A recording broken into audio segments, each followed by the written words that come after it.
All right, Chris, thanks. A weekend of violence turned deadly here in Toledo. 3 people were killed in 2 separate shootings in the central part of the city. The first one happened just before midnight on Friday on Junction Avenue. That is where police found 67-year-old Gina Highsmith and 50-year-old Dennis Washington shot.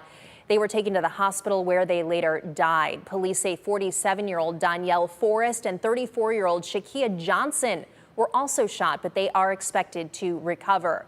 And then just hours later, police say 3 others were shot while sitting in a car at the corner of Elliott and Grand Avenues. 18-year-old Ronald Thomas died at that scene. 22-year-olds DeJuan Thomas and Caleb Johnson were taken to the hospital to be treated. Right now, Toledo police are still searching for the shooters. If you have any information, call Crime Stoppers. And the violence in the Junction neighborhood comes as the city is still working to try to revitalize that area's safety. Our Trent Croce visited the neighborhood today. And Trent, what do the people who live there have to say about these deadly shootings and what they're trying to do over there?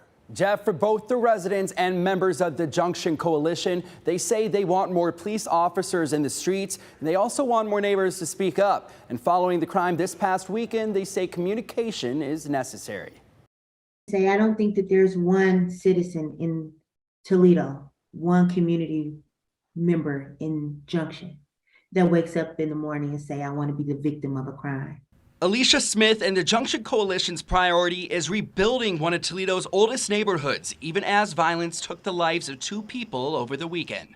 The 2 individuals that were harmed, or the crimes that have most of the time that happen in our community, are people who many times don't even live in this area. Ruth Lofton has lived in Junction for 17 years and has seen it all. Gunshots behind me from time to time, and there's been people murdered.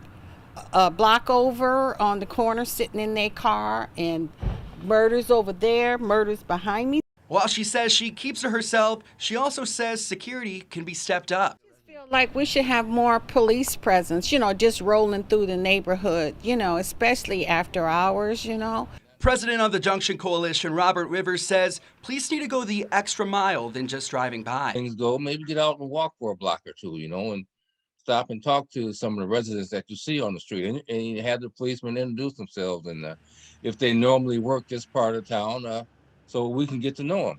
Community activist David Ross says community involvement is key to growing Junction, and says the best people to know what needs to be done are the people who actually live in the neighborhood. The hungry people, the people that aren't being represented, the people who aren't getting opportunities, we're trying to create them for them. And it's not just us, it's a collective effort.